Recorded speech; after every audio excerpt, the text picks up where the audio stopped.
ठीक हूँ, thank you so much. मैं आप सबको अभी कह रहे थे संदीप कि आप बहुत एक्टिव हैं। मेरा पर्सनली ये मानना है कि हम सब अगर मिलके अवेयरनेस रेज करें तो बहुत लोगों का बेनिफिट हो जाएगा, क्योंकि अभी भी कैंसर से बहुत सारी ऐसी मिथ्याएं जुड़ी हुई हैं कि कैंसर का नाम सुन के लोग डर जाते हैं। तो जितने लोग हम इकट्ठे होके इसके बारे में बात करें, लोगों को अवेयर कराएं, उतना हम कैंसर की बीमारी को नॉर्मलाइज कर सकते हैं।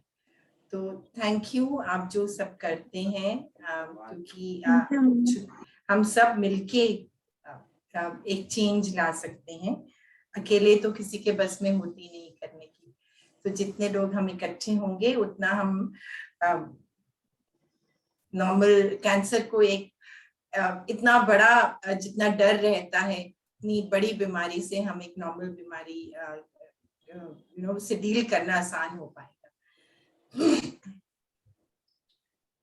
मैं भी एक कैंसर सर्वाइवर हूँ और मैं ये जानती हूँ कि लोगों का एटीट्यूड कैसा होता है।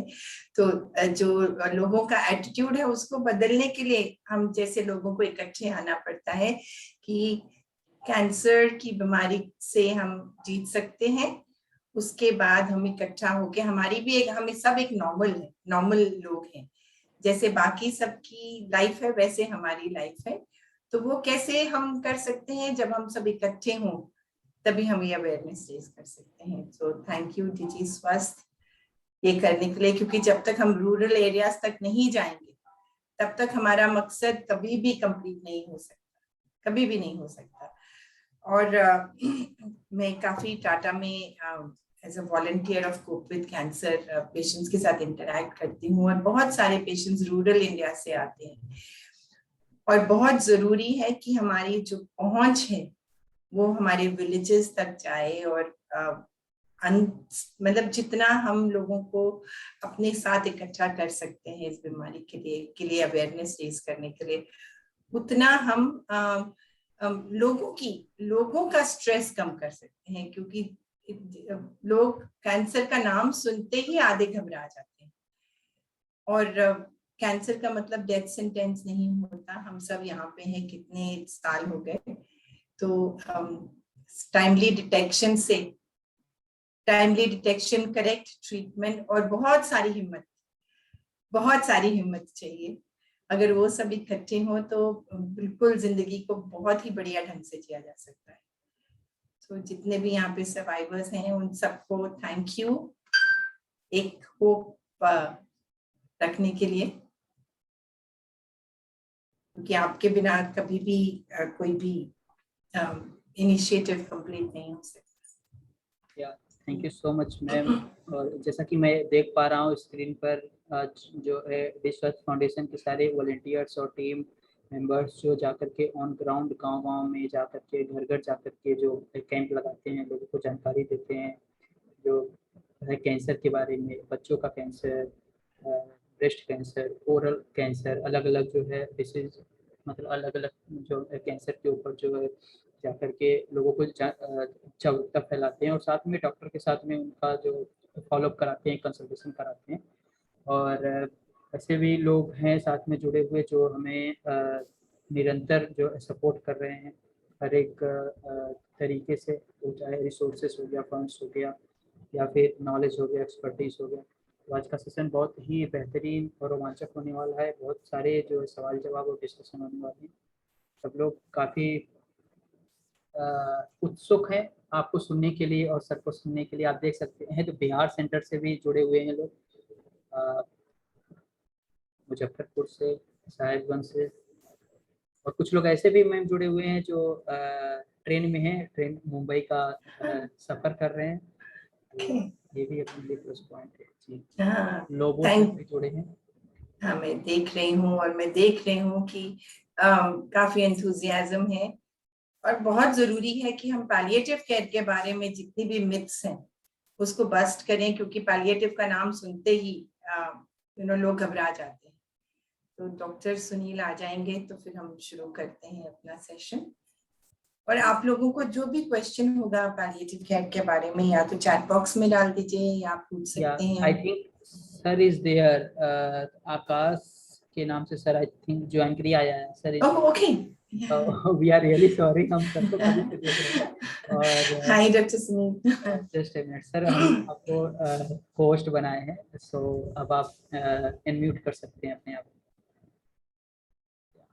Welcome sir. हाँ नहीं हो रहा है। या या can you hear me now?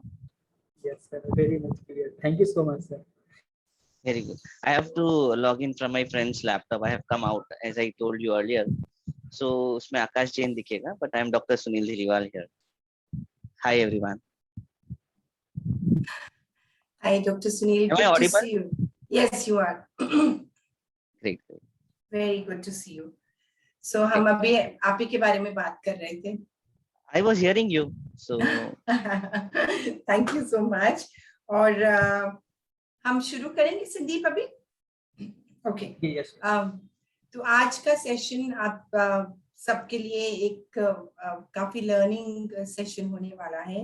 मैं काफी देर से आपसे बात कर रही हूँ और आज हमारे बीच में डॉक्टर सुनील धीलीवाल हैं जो आपको पैलिएटिव केयर के बारे में सारा कुछ डिटेल में बताएंगे।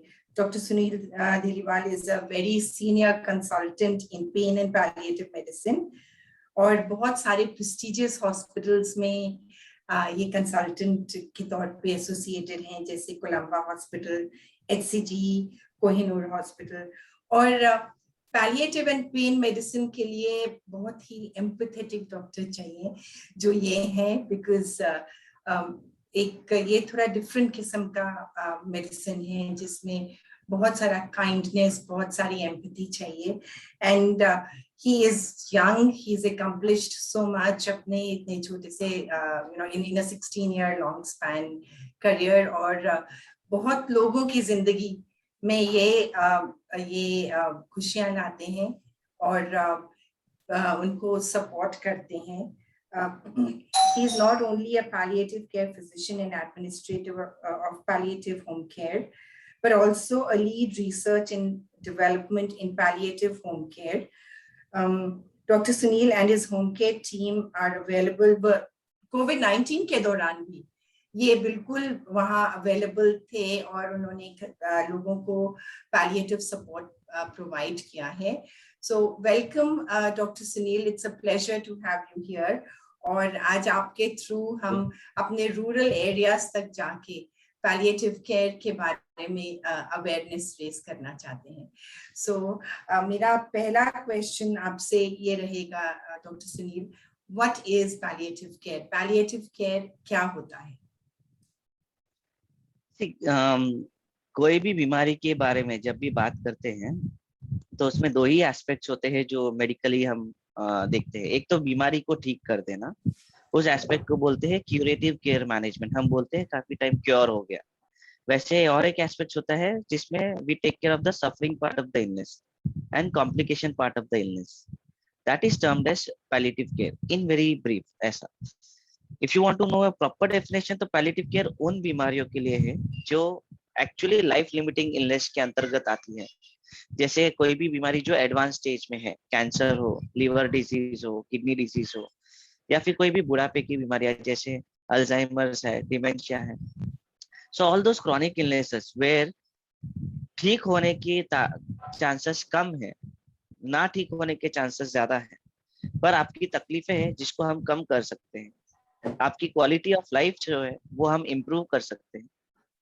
अगर आपका वो स्टेज भी चला गया और काफी एडवांस हो गए हैं और आप मरने की कगार पर हैं, तो क्वालिटी ऑफ डेथ के बारे में हम देख सकते हैं। ये पूरे चीज को पैलिएटिव केयर बोलते हैं। Thank you very much doctor Sunil, ये बहुत ही बढ़िया आपने लोगों को बताया, क्योंकि नहीं तो जनरली क्या होता है, लोगों का पैलिएटिव केयर नाम सुनते ही वो घबरा जाते हैं कि भाई ये तो एंड ऑफ लाइफ हो गया और अब तो मतलब बिल्कुल ही चांस नहीं है। मैं जब पेशेंट्स के साथ इंटरेक्ट करती हूँ एज अ काउंसलर, तो जो पेशेंट फेयरली स्टेबल होते हैं, अगर उनको भी हम बोले पैलिएटिव केयर, तो उनका पहला प्रश्न होता है कि हम मरने वाले हैं। तो आपसे exactly. जी जी ये जो ट्रांजिशन है नॉलेज का, ये जो अवेयरनेस के प्रति लिमिटेशंस है। तो पहली बात तो लोगों को पैलिएटिव वर्ड ही नहीं पता होता है, एंड ये नॉर्मल लोग नहीं, काफी सारे मेडिकल फील्ड से जो ताल्लुक रखते हैं उनको भी नहीं पता होता है, until unless they come with some cases like this। जिनको पता भी है तो उनको उसका अर्थ नहीं पता होता है। लोगों को ऐसा लगता है कि हाँ, जब कुछ नहीं कर सकते तब पैलिएटिव करो, जबकि एक्चुअली ये वैसा नहीं है। जब कुछ नहीं कर सकते वैसा नहीं, जब पेशेंट को आराम देना है, भले बीमारी ठीक हो या ना हो, तकलीफ कम रहेगी तो फाइट करने की एबिलिटी अच्छी होगी, और जब तुम फाइट अच्छा करते हो तो ट्रीटमेंट लेने की क्षमता भी अच्छी होती है। So palliative care is actually important for any life limiting illness, any chronic illness. Okay, and इसके बारे में अवेयरनेस एजुकेशन पैरेलली चल ही रहा है। मैं पिछले 12 ईयर्स से खुद प्रैक्टिस कर रहा हूँ, और हम इतने सारे लेक्चर्स, सेमिनार, सीएमईज करते हैं। ऐसा नहीं है कि अवेयरनेस प्रोग्राम नहीं हो रहा है, बट कहीं ना कहीं वो मेंटल ब्लॉक भी है, कल्चरल डिफरेंसेस भी आ जाते हैं। जिनको पैलिएटिव केयर के बारे में पता है उनको एक्सेप्टेंस नहीं रहता है, जो एक्सेप्ट करते हैं वो इतने लेटर स्टेज में एक्सेप्ट करते हैं कि फिर उनके पास एक एक्सपीरियंस रह जाता है कि नहीं, पैलिएटिव केयर मतलब जब मरते हैं तब जाना है। वो and of life care management है, जो एक कंपोनेंट है पैलिएटिव केयर का। सो ये जो बहुत बारीक बारीक डेफिनेशंस है और इसमें बहुत बारीकियां डिफरेंसेस है, ये एक्सपीरियंस के थ्रू, जर्नी के थ्रू एंड नॉलेज के थ्रू ही इम्पार्ट हो सकता है। जैसे आप इस फील्ड में काम कर रहे हैं, जैसे कोई कैंसर सर्वाइवर है या कोई कैंसर पेशेंट है, वो लोग इस जर्नी को समझ पाते हैं, लेकिन बाकी लोग जो नॉर्मल ह्यूमन बीइंग है, अगर आज मैं डॉक्टर नहीं होता और मैं पैलिएटिव केयर डॉक्टर नहीं होता तो शायद ये सब जी मुझे भी नहीं बिल्कुल पता डॉक्टर होता। सुनील। और जनरली आई थिंक एक ऐसा ट्रेंड भी है कि palliative care generally towards and of life integrate किया जाता है, तो उसके बारे में भी थोड़ा आप बताएंगे, क्योंकि पैलिएटिव केयर जैसे कैंसर जैसी डिजीज के लिए अर्ली इंटीग्रेशन होना चाहिए उसका, तो थोड़ा उसके बारे में भी बताएंगे। Exactly. So as I started with that, खाली इंटेंशन, ट्रीटमेंट तो ट्रीटमेंट रहता है, ट्रीटमेंट का इंटेंशन होता है, ठीक करने के इंटेंशन को बोलते हैं क्यूरेटिव केयर मैनेजमेंट, आराम देने के इंटेंशन को बोलते हैं पैलिएटिव केयर मैनेजमेंट। सो कीमोथेरेपी, रेडिएशन, सर्जरी, ये 3 चीज होती है कैंसर में। इसी में जब हम क्योर करने के जोन में करते हैं तब curative chemo, curative radiation, curative surgery होता है। इसी में जब हम आराम देने के लिए कुछ करते हैं तो उसको palliative chemo, palliative radiation, palliative surgery बोलते हैं। एग्जाम्पल, अगर किसी का सांस नली दब रहा है और उसकी वजह से प्रॉब्लम हो रहा है और हमें लगता है कि ट्रेकियोस्टोमी होल करके उसकी सांस बेहतर कर सकते हैं, जान बच सकती है, अच्छी लाइफ स्पैन मिल सकती है, तो उस टाइम पर जो ट्रेकियोस्टोमी करते हैं उसको पैलिएटिव इंटेंट ट्रेकियोस्टोमी बोलते हैं। वैसे ही पैलिएटिव कीमो भी होता है। रेडिएशन, अभी जैसे कोई मास है जो आपके ट्यूमर जो है वो किसी को कंप्रेस कर रहा है, हमें लगता है कि वो ट्यूमर कंप्रेशन को रोकने के लिए रेडिएशन कर सकते हैं, ट्यूमर को खत्म करने के लिए नहीं, ट्यूमर के प्रेशर को रोकने के लिए, तो उसके कहते हैं पैलिएटिव रेडिएशन। सो ये एक इंटेंट है कि आप किस नजरिए से ट्रीटमेंट कर रहे हैं, क्या वो क्यूरेटिव, क्योर करने के, ठीक करने के उद्देश्य से कर रहे हैं, या आप उसको आराम देने के उद्देश्य से कर रहे हैं। और and of life care management वो एकदम अलग है। मतलब कोई पेशेंट है जिसका बीमारी ठीक नहीं हो रहा है, पर वो अच्छे से दवा वगैरह खा करके 2-3 साल अच्छे से निकाल रहा है, अब जब वो लास्ट लाइफ के लास्ट पावदान में आ जाता है, पायदान में, उसको and of life care management बोलते हैं। उसमें हम उतना ही ट्रीटमेंट करते हैं जितना पेशेंट को आसानी से एग्जिट मिल सके इन अ डिग्निफाइड वे, रादर देन ऐसे टाइम पर हॉस्पिटल जा करके बहुत सारी अनवांटेड, अननेसेसरी चीजें जो शरीर को तकलीफ में बढ़ाए, या फिर उसकी वजह से मानसिक रूप से परिवार वाले गुजरते जो है, वो फैमिली को जो एक बैड एक्सपीरियंस रह जाता है। यहाँ से कभी कभी कुछ फैमिलीज बोलते हैं कि अच्छा हुआ वो चले गए, वैसे भी उनकी लाइफ में बहुत तकलीफ उन्होंने देखी है, हम तो रोज यही प्रे कर रहे थे कि भगवान उनको जल्दी उठा दे। आई थिंक कहीं ना कहीं वहां पर हमारी गलती है। अगर किसी को पैलिएटिव केयर थोड़ा अर्ली इंट्रोडक्शन हो जाए तो उनकी ये जो जर्नी है वो इतनी अच्छी, लाभदायक, सुखदायक होगी कि उनके एक्सपीरियंस अच्छे रहते हैं। इंसान तो जाता है और सब सब जाने वाले हैं, there is no one permanent, आप मैं कोई भी, जाने का एक कारण होता है। तो कभी किसी में कैंसर लिख देते हैं, तो कोई और बीमारी या एक्सीडेंट या कोरोना, कोई भी एक कारण होता है। बर्थ और डेथ के बीच की जो जर्नी है ये इम्पोर्टेंट है। और ये जर्नी में हम किधर तक काम आते हैं और वो जर्नी कितने सुखमय कर सकते हैं, और अगर हम जा रहे हैं तो वो कितना सुखमय अंत। सो इंडिया में हम मरने की बात कम करते हैं। अगर हम देखेंगे अपने कल्चर में, ज्यादातर ट्रेडिशन में no one talks about death. Ideally it should be the other way. जैसे पैदा हुआ तब से उनका टाइमिंग शुरू हो गया है जाने का।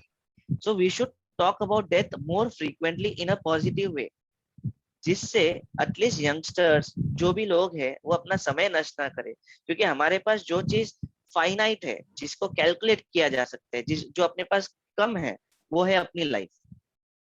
सब किसकी लाइफ 50 साल है, किसकी लाइफ 80 साल है, लेकिन परमानेंट तो कोई नहीं है। Once you know that you have a limited life, इस लिमिटेड लाइफ में आपको सब चीज करना है। खुद को खुश करना है, खुद के घर वालों को खुश करना है, आसपास के लोगों को खुश करना है, दुनिया के लिए कुछ करना। सो बहुत सारी चीजें हैं। पैलिएटिव केयर में जब हम बात करें इसके लिए, सो अपने पास तो लाइफ लिमिटेड रहता है, एटलीस्ट उसमें तकलीफ कम करके आगे बढ़े, और फैमिली को उसमें जो लाइफ मिलता है पेशेंट के साथ, वो आगे जाके जब पेशेंट नहीं है तो वो एक गुड मेमोरी के तरह रहे, ना कि बैड मेमोरी रहे। और फिर बाद में वो फियर ऑफ कैंसर यहीं से इंस्टिल होता है कि नहीं नहीं, मैंने कैंसर पेशेंट देखा है, वो तो बहुत तड़प के जाते हैं। And when that person is diagnosed with cancer, सोचो उनका मोरल कितना लो होता है, वो फाइट ही नहीं कर पाते हैं। And then we have other things. कितने सारे लोग हैं जो कैंसर डायग्नोज होते हैं तो सुसाइड अटेम्प्ट करते हैं, डिप्रेशन में चले। So there are so many other complications. यानी हम कैंसर को देखें, इंसान को देखें, उसकी कॉम्प्लिकेशंस को देखें। सो ये जो बैड एक्सपीरियंसेस है ये सब कम हो जाते हैं। पैलिएटिव केयर से आपकी लाइफ की सफरिंग पार्ट कम होती है। एंड ये सफरिंग सिर्फ फिजिकल नहीं, फिजिकल के साथ साइकोलॉजिकल है, सोशल है, it's a holistic care approach. सिर्फ आपको देखा, दर्द कम कर दिया और चले गए, ऐसा नहीं है। हर चीज मल्टीफैक्टोरियल होती है, इंक्लूडिंग पेन। सो जब कोई पेशेंट बोलता है मुझे दर्द है, that pain can be physical pain, psychological pain, emotional, even financial. So कोई भी पेन हो सकता है। You just have to talk to the patient, relate to the patient, give them an options, and let them be in touch with you at a constant level. Once you make their journey peaceful, easy during that illness process, फिर तो cancer से भी मैंने काफी लोगों को बाहर आते हुए देखा है, कैंसर में अच्छे से जीते हुए लोगों को देखा है, कैंसर में मुस्कुराते हुए मरते हुए लोगों को देखा है। मरने के बाद उनके फैमिली मेंबर हमें थैंक्स बोलते हैं। उनका कहना यह है कि कैंसर के बारे में हमने जो सोचा था उतना खराब तो हमें लगा नहीं, it is as normal as other disease. Cancer में फिर भी टाइम मिलता है। ये जो कोरोना का टाइम था उसमें मैंने ऐसे ऐसे केयर गिवर्स देखे हैं जो मुझे बोलते थे कि मम्मी के पास, पापा के पास, या मेरे जो पेशेंट है उनके पास कितना समय है, आज वो नहीं है। They died because of corona, और अभी भी मैं उनका पेशेंट देख रहा हूँ। और मुझे पेशेंट ने कभी ये नहीं पूछा था कि उनके पास टाइम कितना है जो मुझे देख रहे हैं। Now imagine this transition. कितनी बार हमें हॉरिपिलेशंस आ जाते हैं, हमारे रोंगटे खड़े हो जाते हैं जब हम जाते हैं और जो हमसे रोज बात कर रहे थे वो अब फ्रेम में है हारमाला के साथ, और जिनको हम देख रहे थे वो अभी भी हमारे साथ है। सो आई रियली डोंट नो कि कैंसर अच्छा है, कोरोना अच्छा है, but I know one thing, if your journey is good, everything is good. Very well अगर जर्नी अच्छी नहीं है तो बीमार नहीं भी होंगे। नॉर्मल हेल्दी इंसान की लाइफ भी अच्छी नहीं रहती है अगर वो उनका फेज ऑफ लाइफ अच्छा नहीं है तो। Over to you. जी जी, very well said doctor Sunil. एक दो चीजें जो आपने बोली है मैं सबके लिए समराइज करती हूँ। एक तो डेथ इनएविटेबिलिटी होती है, और जैसे डॉक्टर सुनील ने बोला इंडियन कल्चर में कुछ डेथ के बारे में बात करना हम बात नहीं करते, अनफॉर्चुनेटली। नहीं, क्यों नहीं करते? इसके बारे में हमें करनी चाहिए, क्योंकि एट सम पॉइंट मरना तो सभी ने है। और अगर इस अवेयरनेस के साथ हम अपनी जर्नी आगे बिताएं तो हम जो जी रहे हैं उसको बहुत अच्छे से जी सकते हैं। दूसरा, डॉक्टर सुनील ने यह भी बताया कि पैलिएटिव केयर का मतलब सिर्फ सिम्टम रिलीफ नहीं होता, साथ में एक मल्टीडिसिप्लिनरी टीम होती है। जैसे कोई किसी को फाइनेंशियल सपोर्ट की जरूरत है तो एक सोशल वर्कर होता है, अगर इमोशनल सपोर्ट की जरूरत है तो एक साइकोलॉजिस्ट या काउंसलर होता है, तो एक स्पिरिचुअल, बहुत सारे लोगों को स्पिरिचुअल सपोर्ट की भी जरूरत होती है। तो ऐसे में आपके जैसे प्रीस्ट होते हैं, चैपलिन्स होते हैं, तो हम सब मिलके एक मल्टी डिसिप्लिनरी टीम होती है जो आप लोगों की जिंदगी को बेहतर करने की कोशिश करते हैं। तो जब कहते हैं हम कि आपकी क्वालिटी ऑफ लाइफ इंप्रूव कर रहे हैं, तो हम सब कुछ होलिस्टिकली देखते हैं, खाली ये नहीं देखते कि आपको एक दवा देनी है उससे आप ठीक हो जाएंगे। तो पैलिएटिव केयर बहुत कुछ इनकम्पास करता है। तो आप सबके लिए ये जानना बहुत जरूरी है। तो सुनील, एक बहुत ही पर्टिनेंट क्वेश्चन ये है, पैलिएटिव केयर कौन प्रोवाइड करता है? संदीप, हाँ संदीप, कोई माइक ऑन है, जरा थोड़ा बंद कर दें, कोई बच्चे का है। हाँ, कुछ आवाजें तो आ रही है, बट ठीक है, it will not disturb more I think. See, कौन प्रोवाइड कर सकता है? So it's a holistic approach provided by a team. Now team can include doctor, nurses तो है ही है, उनके साथ बहुत सारे अलग लोग हैं जो काफी इंपॉर्टेंट महत्व रखते हैं, जो भी पेशेंट केयर में डायरेक्टली या इनडायरेक्टली रिलेट करता है, चाहे उनके अटेंडेंस हो, उनके केयर गिवर्स हो, हॉस्पिटल लेवल्स पे एनजीओज है, सोशल वर्कर्स है, काउंसलर्स है, साइकोलॉजिस्ट है, फिजियोथेरेपिस्ट है। So any person who can directly or indirectly help the patient to relieve their suffering is grouped under palliative care provider. ये कोई अलग सी टीम नहीं होती है, as I said, ये कोई अलग ऐसा कुछ नहीं है, इसमें सिर्फ इंटेंशन होता है, either you are aggressive or you are not aggressive. Palliative care में दोनों होता है, ऐसा कभी भी नहीं है। कुछ लोगों का ये भी मिथ है कि पैलिएटिव केयर है तो कुछ मत करो, sorry, that is very wrong. कुछ मत करो कभी भी नहीं होता है। अगर पेशेंट को तकलीफ है तो हम सब चीज करते हैं, अगर हमें पता चलता है कि ये चीज करने से उसकी तकलीफ कम होती है तो हम वो चीजें नहीं करते जिससे करने की वजह से तकलीफ ज्यादा होगी और आउटकम जो अच्छा वाला है वो कम होगा। तो we weigh risk versus benefit. Example, अगर मुझे लगता है कि किसी पेशेंट के गले में होल करके नली डालना जरूरी है ताकि उनकी सांस अच्छे से चले और उनको कुछ अच्छा लाइफ मिल सकता है, तो हम उनको इमरजेंसी ट्रेकियोस्टोमी के लिए भी रेफर करते हैं, इमरजेंसी सर्जरी के लिए। पर अगर कुछ पेशेंट्स है जिसमें हमें लगता है कि ये प्रोसीजर कर सकते हैं पर इसका आउटकम पता नहीं, वो पेशेंट के लिए कितना लाभदायक होगा या नहीं लाभदायक होगा, तो हम वहां पर उनको समझा देते हैं कि ये करने से ये फायदा है, ये नुकसान है, and then family member has to decide. Because अभी भी इंडिया में जो रूल्स एंड रेगुलेशन है उसमें care givers are the decision maker. Western culture पूरा अलग है, जहां पर सारा डिसीजन जो होता है वो patient and health care worker के बीच में होता है। यहाँ पर जो कल्चर है, सो हम जितनी भी बार पढ़ाई करते हैं या हम ऑनलाइन देखते हैं, गूगल करते हैं, सो हमें एक चीज जरूर देखना है कि कहीं भी कॉपी एंड पेस्ट नहीं हो सकता है। You can always learn and adapt. So India culture में आज भी एक ये चीज इंपॉर्टेंट है कि फैमिली जो होती है वो सारा डिसीजन लेती है।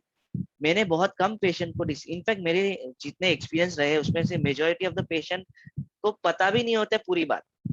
या तो उनको पता नहीं है कैंसर है, या जिनको पता है कैंसर है उनको ये नहीं पता है कि कितना हद तक फैला हुआ है, और जिनको हद फैली हुई पता है तो उनको ये नहीं पता है कि उनकी प्रोग्नोसिस, जो उनकी लाइफ स्पैन है, वो शॉर्ट है। सो ऐसी बहुत सारी चीजें हैं जो उनको नहीं पता होती है, और हमें ये अधिकार भी नहीं दिया जाता है फैमिली की तरफ से कि पेशेंट के सामने बात किया जाए।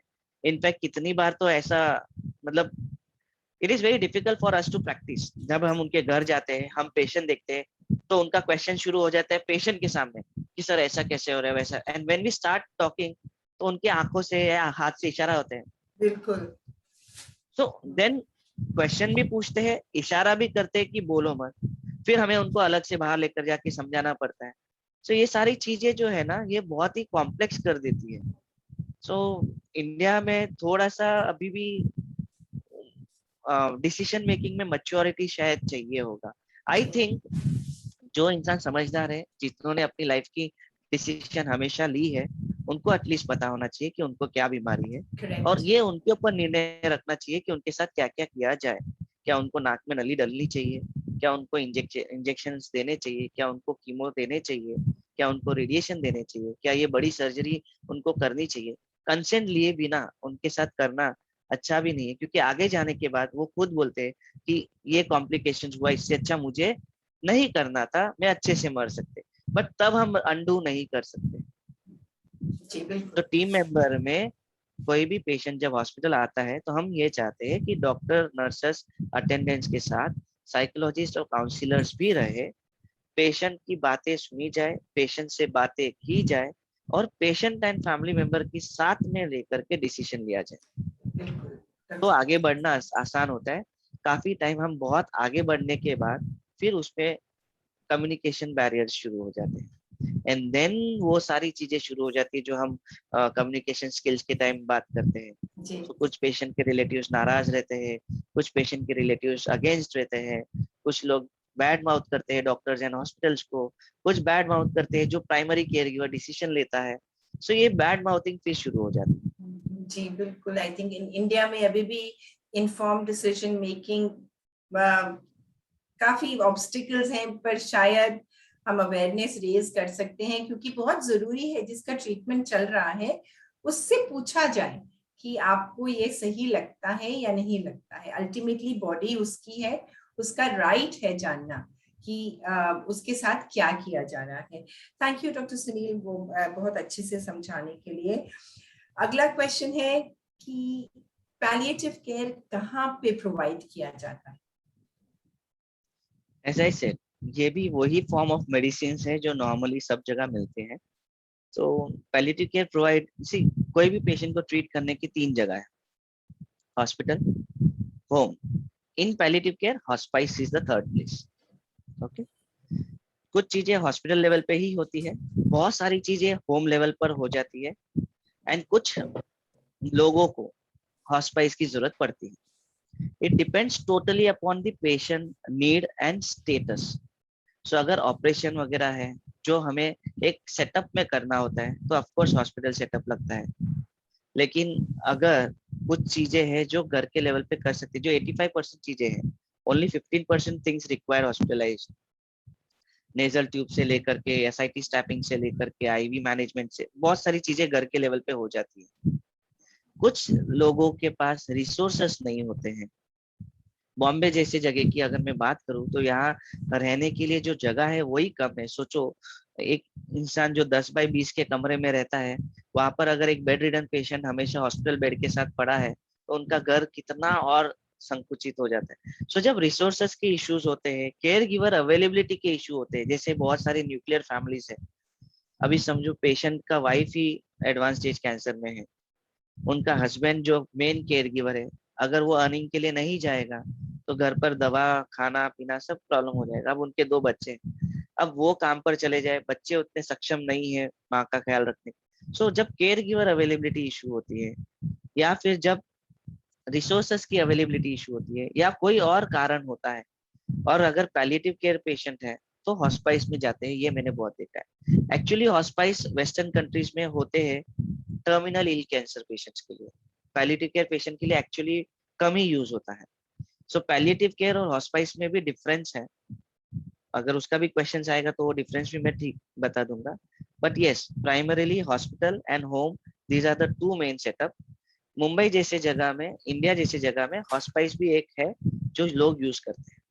जी डॉक्टर सुनील, कल मैं किसी को काउंसिल कर रही थी जो मेरठ में थे, तो पेन रिलीफ की बात हुई, उनके फादर टर्मिनल हैं, तो मैंने मॉर्फिन की हाँ, बात की। जब मॉर्फिन की बात की तो उस बेटी का पहला क्वेश्चन था, मैम मॉर्फिन का मतलब क्या एंड ऑफ लाइफ है? तो थोड़ा इसके बारे में जरूर बात कीजिए, क्योंकि जैसे हम मॉर्फिन और फेंटेनिल की बात करते हैं तो पेशेंट्स, उनके केयर गिवर्स मतलब रोने वाले हो जाते हैं कि भाई अब तो शायद बिल्कुल होप नहीं है। तो थोड़ा इसके बारे में भी हमें बताइए। उससे पहले मैं एक चीज के बारे में बात करूंगा। इंडिया में एक कॉन्सेप्ट है जिसमें है ना, जो क्वेश्चन जिनको पूछा जाना चाहिए उनको नहीं पूछते हैं, जो सलाह जिनसे लेनी चाहिए उनसे नहीं लेते हैं, और लोग सुनी सुनाई बातों पर ज्यादा विश्वास करते हैं। अब इसको मैं और सिंप्लीफाई करता हूँ। सो ये जो भी लोग बोल रहे हैं ना मॉर्फिन के बारे में, उन्होंने मॉर्फिन जिनके मुंह से सुना होगा वो नॉन मेडिकल प्रोफेशनल पर्सन होगा। कोई भी मेडिकल प्रोफेशनल को अगर पूछते हैं तो उनका ये क्वेश्चन वैलिड ही नहीं होता। Now coming to your proper question, morphine. So morphine एक अच्छा पेन किलर है। ये कोई एंड या स्टार्ट ऑफ लाइफ में देते हैं ऐसा नहीं है। पेन का स्कोर के ऊपर से मेडिसिन डिसाइड किया जाता है। सो मॉर्फिन एक स्ट्रॉन्ग ओपियोइड के कैटेगरी में आता है। पेन के स्कोरिंग्स होते हैं 0 to 10, अगर आपको आसान भाषा में समझा पाओ, ये मेडिकल लैंग्वेज होता, मेडिकल क्लास होता और मेडिकल प्रोफेशनल स्टूडेंट्स होते, तो मेरे समझाने के तरीके अलग होते। चूंकि आपने मुझे बताया है कि आज सुनने वाले जो है वो बहुत ही नॉन मेडिकल पीपल होने वाले हैं, सो सोचो कि 0 से 10 के स्कोर का पेन है, तो हमारा जो स्कोर होता है उसके हिसाब से हम मेडिसिन का लेवल डिसाइड करते हैं। तो जिनके भी स्कोर 7.5 प्लस में आते हैं उनको हम मॉर्फिन देते हैं स्कोर पेन रिलीव करने के लिए। मॉर्फिन सिर्फ कैंसर पेन में यूज होता है ऐसा नहीं है, काफी सारे डेंटल पेन में भी मॉर्फिन यूज होते हैं। India is one of the highest producer of morphine, ये एक फैक्ट है। India is one of the least consumer of morphine, ये भी एक फैक्ट है। मतलब सबसे ज्यादा मॉर्फिन बनने वाले देशों में मॉर्फिन इंडिया का नाम आता है, और सबसे कम यूज करने वाले देशों में भी इंडिया का ही नाम आता है। वेस्टर्न कंट्रीज में इनफैक्ट कोई इंसान बोला पेन है तो फर्स्ट उनके दिमाग में मॉर्फिन आता है, बाद में सब दवाइयां आती है। इंडिया में बाकी सब दवा यूज कर लेंगे, इनकम्प्लीट पेन रिलीफ रहेगा पेशेंट को, बेचारा वो तकलीफ में तड़पते तड़पते रहता है, लास्ट में किसी ने आकर के मॉर्फिन यूज करते हैं, जो बहुत गलत है। क्योंकि कोई इंसान, अगर समझो आप बोल रहे कि कैंसर है तो मरने वाला है, मेरा एक ही क्वेश्चन है, सीधे सीधे मर जाए तो भी ठीक है, आप तड़पा तड़पा के क्यों मारते? बिल्कुल। जब आपको पता है कि पैलिएटिव केयर प्रोवाइडर स्पेशलिस्ट है, जब आपको पता है कि सारे रिसोर्सेस है, जब आपको पता है कि इसको अच्छे से प्रैक्टिस करने वाले लोग हैं, फिर भी अगर आप सही रास्ते नहीं जाते हो, आप अपना रास्ता भटक देते हो किसी और के कहने पे या ऑनलाइन सर्च करने पर या वेबसाइट या एडवर्टाइजमेंट पढ़ के आप ऑल्टरनेटिव मेडिसिन में जाते हो और फिर पेशेंट को तड़प तड़प के मरने देते हो और फिर नाम कैंसर का खराब करते हो या कैंसर में जो प्रैक्टिस करने वाले लोगों का खराब करते हो, तो सॉरी, लॉस आपका है, मेरा बिल्कुल नहीं है और मेरे जैसे लोगों का बिल्कुल नहीं है। आप हमारे पास आओगे तो हम आपको ज्ञान दे पाएंगे। मुझे नहीं पता है कि आपको मेरी जरूरत है, पर हम है ये सबको पता है।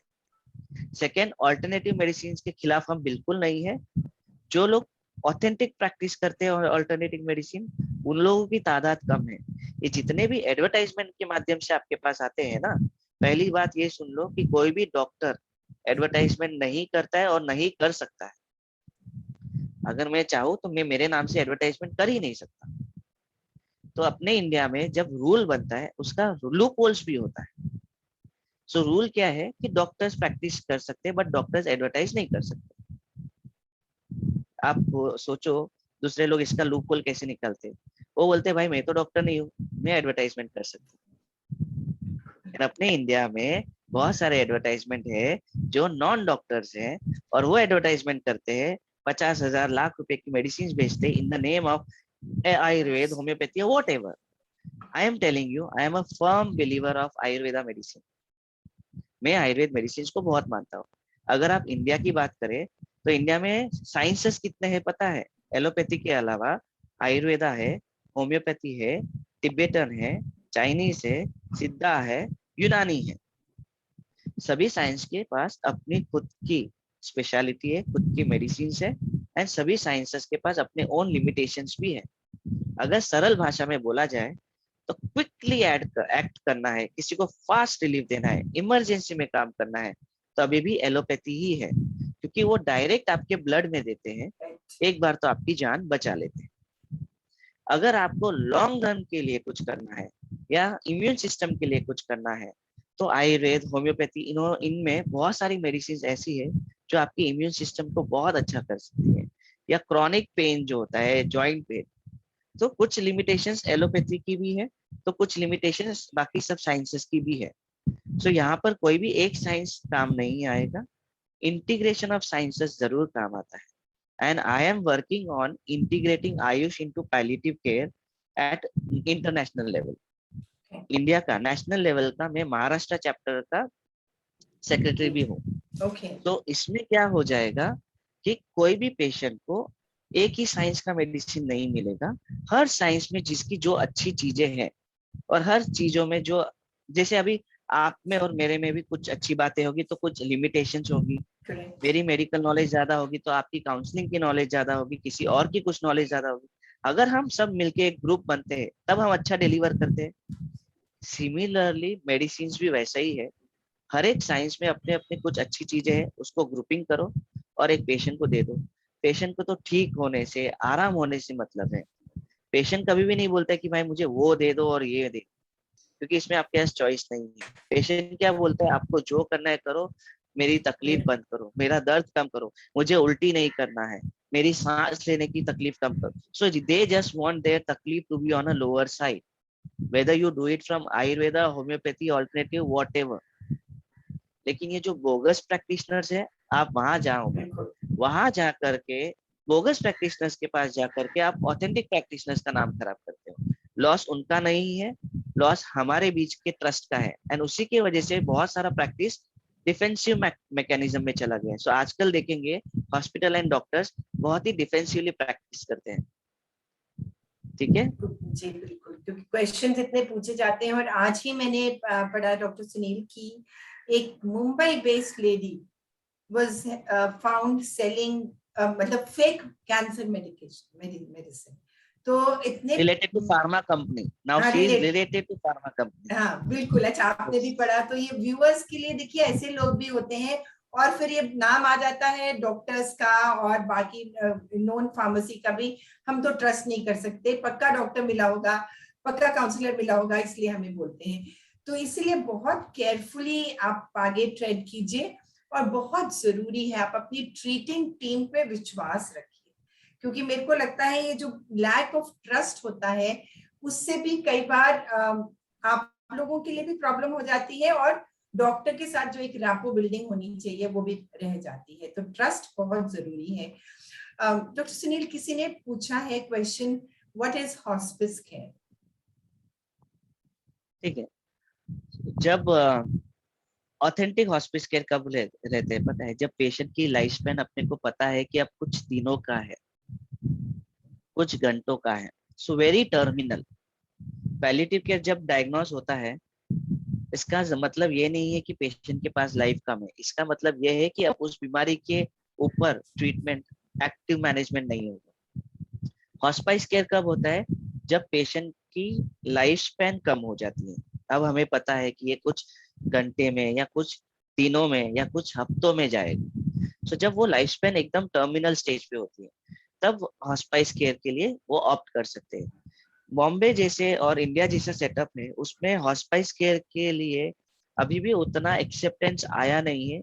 मल्टीपल रीजंस हैं। कुछ प्रमुख कारण यह है, एक, दे बिलीव कि जब आखिरी समय है तो हमसे अलग क्यों करें, हम साथ में रहें, which is very valid reason, क्योंकि हम भी वही उद्देश्य से उनको बोलते हैं कि आप घर पर ही रहो। सेकेंड, अगर पता है कि टाइम कम है और सब साथ में रहते हैं, लेकिन उस वक्त अगर उनको लगता है कि हम ये सब चीज कर नहीं पा रहे हैं घर पर, तो वो उनको हॉस्पाइस जैसा सेटअप, हॉस्पाइस मतलब क्या होता है, एक हॉस्पिटल जैसा सेटअप होता है जिसका लुक घर जैसा देते हैं। मीनिंग सब चीज घर जैसा होगा, बट आपको वहां पर नर्स मिलेंगे, आपको वहां इंटरमिटेंटली डॉक्टर मिलेगा, जो आपके घर पर हमेशा नहीं रहते। Hospice usually free of cost होता है। पेड हॉस्पाइसेस भी होते हैं, but normally maximum hospices free of cost होते हैं, वो डोनेशंस पे चलते हैं। तो वहां पर पेशेंट के रहने, खाना पीना, उसका कोई खर्चा नहीं होता है। रिलेटिव्स उनके साथ रहते हैं। बट वहां पर भी बिकॉज ऑफ कोरोना अब सब जगह रूल्स एंड रेगुलेशंस हो गए, so they can not have all the relatives, they can have one और two whatever as per their institution. But हाँ, हॉस्पाइस टर्मिनल स्टेज के कैंसर या उन एडवांस डिजीज के लिए होता है, जहां पर पेशेंट को अब कुछ ही टाइम बचा है एग्जिट के लिए, और उस टाइम पर उनको कुछ अगर हेल्प चाहिए या उनको चाहिए कि मेरे डॉक्टर या नर्स बाजू में ही रहे, तो वो लोग उसके साथ रहते हैं। ठीक है। आई होप जिसने क्वेश्चन पूछा उनको क्लैरिटी मिल गई होगी कि हॉस्पिस क्या है। एक बहुत ही सेंसिटिव क्वेश्चन आया है जिसके बारे में मैं बहुत स्ट्रांगली फील करती हूँ। किसी ने पूछा है, what might be a good way to talk about end of life care with the patient that takes care of sensitivities of family members? Mr. Lobo ने क्वेश्चन पूछा है। सी, ये कहीं भी कॉपी पेस्ट नहीं होता है। It all depends upon patient का आईक्यू लेवल कितना है, पेशेंट का कौन सा स्टेज पर आप बात कर रहे हो। कोई पेशेंट अगर टर्मिनल स्टेज पर है, अब तब आप उनसे कैंसर और एंड ऑफ लाइफ केयर की बात करेंगे, वो उतना उचित नहीं रहेगा। जब पेशेंट कैंसर से डायग्नोस हो रहा है और उस टाइम से अगर उनके साथ सब कम्युनिकेशन किया जाता है, then it is very easy, क्योंकि ये सारी चीज प्री प्लानिंग में होती है, कोई भी इमरजेंसी प्लानिंग नहीं होती है। Communication should be open from both the ends, patient and relatives and medical fraternity. तो स्टार्टिंग से ही हम टॉक एंड प्ले करते हैं ताकि रन आउट ना हो जाए कोई एक। I don't think so there should be any communication issues if initial stage से ही सब चीज क्लियरली बताया गया है। एंड में जाकर के तो किसी को बोलना नहीं है कि भाई अब तेरा टाइम आ गया है, डॉक्टर बोल रहे हैं 2-5 दिन, 2-5 हफ्ते ही बचे हैं, तो बेचारे के पास जो टाइम बचा है वो भी वो जी नहीं पाए। जी बिल्कुल, है ना? जी बिल्कुल। तो मिस्टर लोबो के लिए मैं थोड़ा सा बताती हूँ। मैं एक फैमिली को काउंसिल कर रही हूँ, उनके फादर 88 इयर्स ओल्ड हैं और उनका कैंसर रिलैप्स हुआ है और अभी कुछ कर नहीं सकते। फादर ने बोला है कि मेरे को नहीं लेना कोई भी मेडिकली इंटरवेंशन, कुछ नहीं लेना, सिर्फ मेरी क्वालिटी ऑफ लाइफ को आप अच्छा रखिए। तो the family is walking with him towards and of life. Father को भी पता है कि टाइम कम बचा है, फैमिली को भी पता है और उनकी पैलिएटिव फिजिशियन को भी पता है कि जब जरूरत पड़ेगी तो palliative physician will provide the support that the patient has asked for. तो इसीलिए जितनी जल्दी आप बात करेंगे ऐसी बातों का, जैसे डॉक्टर सुनील ने बताया, उतना आसान हो जाता है मैनेज करना। तो डॉक्टर सुनील, एक क्वेश्चन ये है कि how do I know if palliative care is for me or not? मतलब मैं कैसे जानूं कि मेरे लिए palliative care सही है? सिंपल है, अगर आपका बीमारी लाइफ लिमिटिंग इलनेस के अंतर्गत आता है, अगर आपको तकलीफ है, if you are in pain, if you are in distress, आपकी कोई भी परेशानी है, तो yes, you will definitely require a palliative care consultant to relieve you from your suffering. That suffering can be anything, maybe physical, psychological, social, whatever. You just have to ask your treating doctor कि can I have a palliative care reference?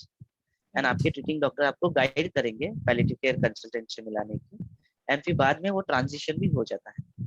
So any person जिसका case life limiting illness के अंतर्गत आता है, चाहे वो curative zone में ही क्यों ना हो, पैलिएटिव केयर सिर्फ नॉन क्यूरेटिव में काम आता है ऐसा नहीं है। Right from curative to non curative, treating to non treatable, ये पूरा फेज है जिसमें आप पैलिएटिव केयर कंसल्टेंट से सहायता ले सकते हैं। आपका एज भी इसमें कोई लिमिटेशन नहीं है, चाहे वो चाइल्ड हो, एडल्ट हो या ओल्ड हो।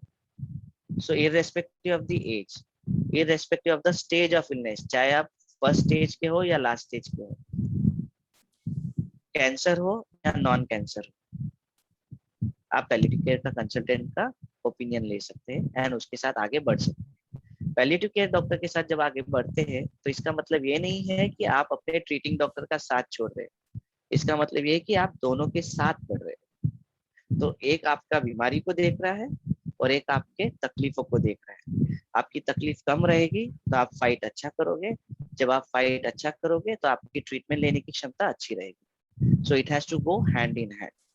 एक समय ऐसा आएगा जिसमें आपके जो मेन डॉक्टर है उनका शायद साथ छूट सके, जब वो बोलेंगे कि अब आपकी बीमारी के ऊपर काम करने के लिए हमारे पास कुछ बचा नहीं। कभी कभी देखो कुछ वाक्य या कुछ शब्द ऐसे बोले जाते हैं कि हमने तो सारी कोशिश कर ली है बट अभी कोई कीमो वर्क नहीं कर रहा है, या आपका ये बीमारी का सर्जरी हो नहीं सकता है। सो उनका साथ लिमिटेड होता है, हमारा साथ लिमिटेड नहीं है। यानी हम आपके डायग्नोसिस से लेकर के आपके एंड तक काम आते हैं।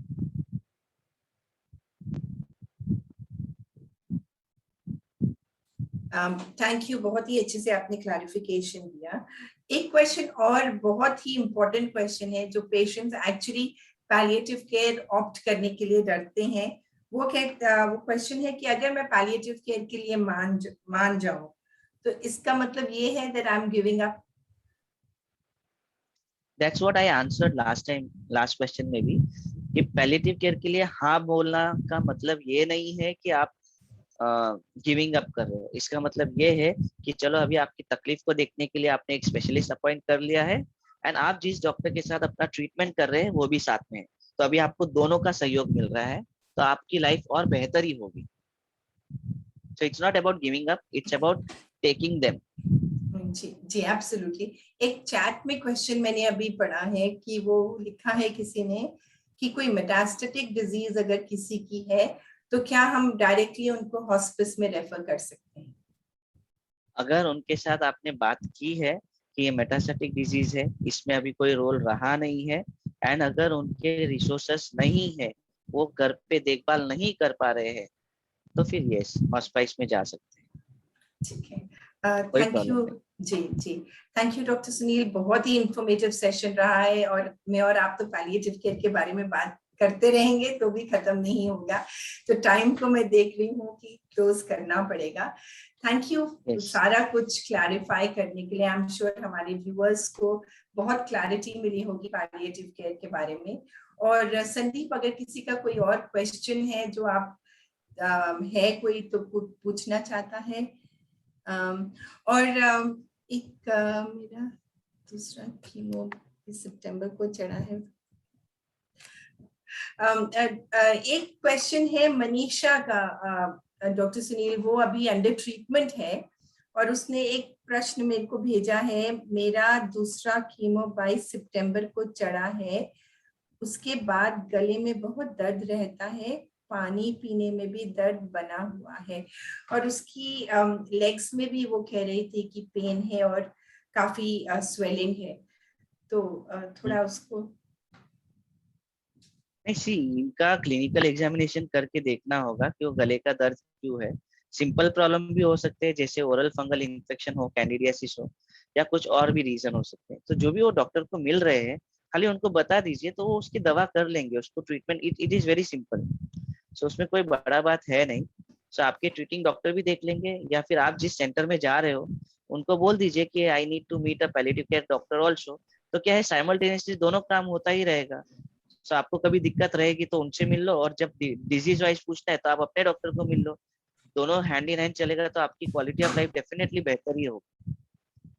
मनीषा, आपको उत्तर मिल गया आपके प्रश्न का कि आप अपने डॉक्टर को बता दीजिए कि आपको तकलीफ है, तो आपका जो पैलिएटिव, आपके जो ट्रीटमेंट प्लान में पैलिएटिव केयर भी की इंटरवेंशन हो जाएगी, तो आप अपने डॉक्टर से बात कर लीजिएगा इसके बारे में। उनको तो यहाँ दवा चाहिए होगी तो दवा इसलिए नहीं दे पाऊंगा बिकॉज आई डोंट नो कि उसका कारण क्या है, जी बिल्कुल। वरना मैं दवा अभी बता देता। बट आई होप एटलीस्ट आप मिल लो डॉक्टर को, तो आपके बाकी आगे के फ्यूचर के सारे क्वेश्चंस भी आंसर हो जाएंगे। डॉक्टर सुनील, एक मेरा क्वेश्चन और भी है कि जब मेरा बहुत जरूरी है सबको जानना कि जब हम पैलिएटिव पेन मेड्स के बारे में बात करते हैं तो बहुत लोग पूछते हैं कि ये हम नॉर्मल डॉक्टर से क्यों नहीं ले सकते, कि हम अपने जनरल फिजिशियन से क्यों नहीं ले सकते, हमको आप पैलिएटिव डॉक्टर के पास जाने को क्यों बोल रहे हैं, तो इसका भी थोड़ा सा ऐसा तो से इसका आंसर क्या है, जिसको जो आता है वो करेगा। हर एक की नॉलेज लिमिटेशंस होती है, हर एक को सब नहीं आता है। आप मुझे बोलोगे कि ऑपरेशन कर लो, मुझे नहीं आता है ना। सो जिसकी जो स्पेशलिटी है वो वही प्रैक्टिस कर सकता है। सो जनरल प्रैक्टिशनर का स्पेशलिटी जनरल प्रैक्टिशनर करेगा। अगर पेन मेडिकेशन की किसी ने स्पेशलाइजेशन की है, किसी ने उसके प्रति नॉलेज दी है। अब जिस इंसान को खिचड़ी बनाना अच्छा आता है, जरूरी नहीं है उसको बिरयानी भी बनाना अच्छा ही है। सो जिसको जो आता है उससे वो पूछो। इंडिया में वही गलत करते हैं ना, कि मेरे चाचा ने बोला है कि ऐसा हो गया है मेरे। तो ये जो सुनी सुनाई बातें होती है ना, वो किससे सुनते हैं मुझे नहीं पता, बट वो गलत सोर्स है। और गलत सोर्स से सुन करके फिर आप गलत एक्ट करके फिर सही इंसान को दोषी देते हो। ये कौन सा सही बात है। आप मेडिकल पर्सन से बात करो, मेडिकल पर्सन से पूछो, और फिर बाद में गलत हो तो उसको दोष दिया जाए, बात अलग है ना। जी बिल्कुल। और उन लोगों को जिनसे आप बात करते हो उनको जब तकलीफ होती है तो वो थोड़ी आपसे पूछते हैं, वो तो सही सलाह के लिए सही जगह पर ही जाते हैं। जी जी। तो कितने लोग, मैं जब भी घर पर जाता हूँ पेशेंट्स के, तो वहां पर बोलते हैं कि मेरे पड़ोसी ने बोला है कि ये दवा अच्छी है, ये ले लो, मेरे इसने ये लिया था, इससे तो ठीक हो गया, तो उसके सुन के मैंने ये शुरू कर दिया। मेरे चाचा ने बोला ये शुरू करो। उस बेचारे एक पेशेंट का सिस्टम जो ऑलरेडी बहुत लो हो चुका है, उसमें आप जो जरूरत की दवा चाहिए वो तो नहीं दे रहे, उसके अलावा 10 और चीजें दे रहे सुन सुन के। लो सिस्टम में जो सही दवा जाती है वो भी असर नहीं कर पाती, क्योंकि सिस्टम उसको ले नहीं पा रहा है, पचा नहीं पा रहा है उसको। अपने जो भी मुंह से लिया है वो कहीं ना कहीं से डाइजेस्ट होके मेटाबोलाइज होके ब्लड में जाना है। आप सही चीज नहीं डाल रहे हो, गलत चीज को भर भर के डाल रहे हो, तो पेशेंट तो डाउन ही होने वाला है। ये सब मत करो आप प्लीज, स्पेशलाइस्ट के पास चले जाओ, सब अवेलेबल है। वो जमाना गया जब आपके पास अवेलेबिलिटी नहीं होते और आप अंधेरे में तीर चलाते रहते, आजकल नहीं है वैसा। जी बिल्कुल, मेरी तरफ से क्वेश्चंस खत्म है। संदीप, आप कुछ बोलना चाहते हैं तो बताइए। Thank you doctor Sunil. Thank you one and all. Thank you so much ma'am, और thank you so much sir कि इतना बेहतरीन ढंग से जो चीज़ों को इतने जो सरल लहजे में आपने जो है रखा और लोगों को बहुत ही अच्छे ढंग से जो समझाया, और सवाल पे सवाल। मेरी हिंदी बीच बीच में गलत आती है। हिंदी आपका काफ़ी बेहतरीन है सर, और काफ़ी अच्छे ढंग से लोगों को समझ में आया है, क्योंकि जो सबसे ज़्यादा ऑडियंस है उत्तर प्रदेश और बिहार से हैं सर, और लोग अच्छे ढंग से सुने हैं, समझे, और ढेर सारे जो सवाल पूछे हैं वो सबसे इम्पोर्टेंट था। तो लास्ट आई थिंक पायल जी हैं, वो हैंड रेस की हैं, उनका सवाल लेकर के सेशन को ओवर करेंगे sir. Thank you so much. या पायल, आपका सवाल आप जो पूछ सकते हो सर को।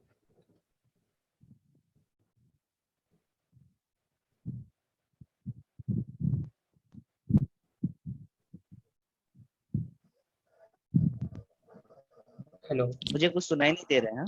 या पायल, हेलो। हाँ, आई थिंक सर वो हैंड रेज गलती से हो गया होगा उनसे। तो ठीक है। संजीव जैन सर हैं, वो पूछ रहे हैं कि please introduce how to doctor Sunil can be reached. तो सर का डिटेल हम आपके साथ शेयर कर देंगे, तो आप जो है सर के साथ बात जो कर सकते हैं अपॉइंटमेंट लेकर के, right. So yes, once again thank you so much sir, आप जो है आपका समय दिए, जो कीमती समय, और इतना व्यस्त आप रहते हैं, और बहुत ही बेहतरीन सेशन रहा, और बहुत ही अच्छे ढंग से लोगों ने अपनी बात जो है रखी, और आपने उसका जो है जवाब दिया। So thank you so much sir. और हम चाहेंगे कि आप इस तरह का सेशन एटलीस्ट जो 3 महीने में एक बार जरूर ले, और आप समय 1 घंटे का निकालें तो काफ़ी अच्छा जो है लोगों को समझ इसके बारे में मिलेगी। और सचमुच मुझे भी जो है इतना डीप जानकारी नहीं था जो है इसके बारे में, पैलिएटिव के बारे में, और जो हमें जानकारी मिला। और मेरी it is not only about palliative care. So क्या है, काफी किसी कैंसर, जब कोई बीमार होता है ना इंसान एक, तो उसके घर में एक इंसान बीमार नहीं होता है, पूरा परिवार बीमार होता है। और उनके बहुत सारे क्वेश्चंस होते हैं। आज 12 साल होने के बाद भी मुझे हर दिन कोई ना कोई एक नया क्वेश्चन पूछ लेता है, जिसका उत्तर उसी समय मेरे पास शायद ना भी हो, या उत्तर हो भी तो मुझे नहीं पता कि उसको आंसर कैसे किया जाए। सो आज भी मैं कहीं ना कहीं अगर हम ऑब्जर्वेंट है तो कहीं ना कहीं ये जरूर लगता है कि आज भी मैं सीख ही रहा हूँ। ऑफकोर्स 3 मंथ्स में एक सेशन कर सकते हैं, एक ही सेशन एक ही टॉपिक पे नहीं होगा। During the course of illness जो दिक्कतें आती है सब में हम हेल्प कर सकते हैं। एंड हम across the India tele consultation, video consultation भी देते हैं। तो जो पेशेंट्स आपको मेरे नंबर मांगते हैं, बेहिचक होकर नंबर शेयर कर दीजिए।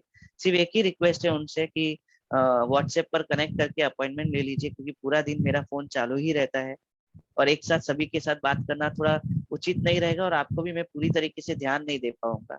अपॉइंटमेंट लेने से क्या हो जाता है कि वो समय आपका रहता है, और मैं आपको पूरी तरीके से अच्छी तरीके से ध्यान दे करके बात करूँ। सामने पेशेंट देख के ट्रीट करना मेरे लिए आसान है। दूर दराज पेशेंट रह करके आपका रिपोर्ट देख करके आप जो बोल रहे हैं वो समझ करके मैं अपने दिमाग में एक अलग इमेज बना करके फिर आपको ट्रीट करना, ये बहुत डिफिकल्ट है ना। सो ये डिफिकल्ट काम को मुझे आसान करने के लिए थोड़ा सा समय आपका लगेगा। आप एक अपॉइंटमेंट लेके फिर जरूर फोन करिएगा, कोई प्रॉब्लम नहीं है। हमारा सहयोग पूरा इंडिया में है, इंडिया के बाहर हो तो भी है। आपको जब भी चाहिए प्रॉब्लम सॉल्व करना है, आप प्लीज कनेक्ट करिए। अगर मैं डायरेक्टली हेल्प नहीं भी कर पाऊंगा तो आपको एक रास्ता जरूर बना करके दे दूंगा।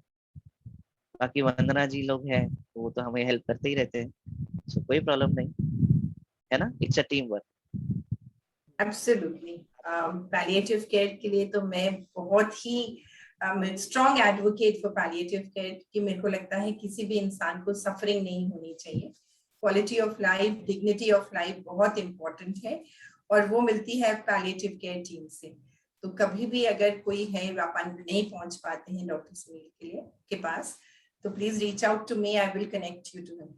सो बिकॉज हर एक इंसान को डिग्निटी से जीना और डिग्निटी से मरने का हक है। Thank you so very much ma'am, and thank you so much sir. आज का सेशन हम लोग इधर ही कवर करते हैं, और आप लोग के पास कोई भी सवाल है, क्वेश्चन है, तो आप लोग रीच आउट कर सकते हैं। आप क्वेश्चंस ले लीजिएगा, संदीप जी क्वेश्चंस ले लीजिएगा और मुझे भेज दीजिएगा, मैं उनके आंसर आपको भेज दूंगा, ठीक है?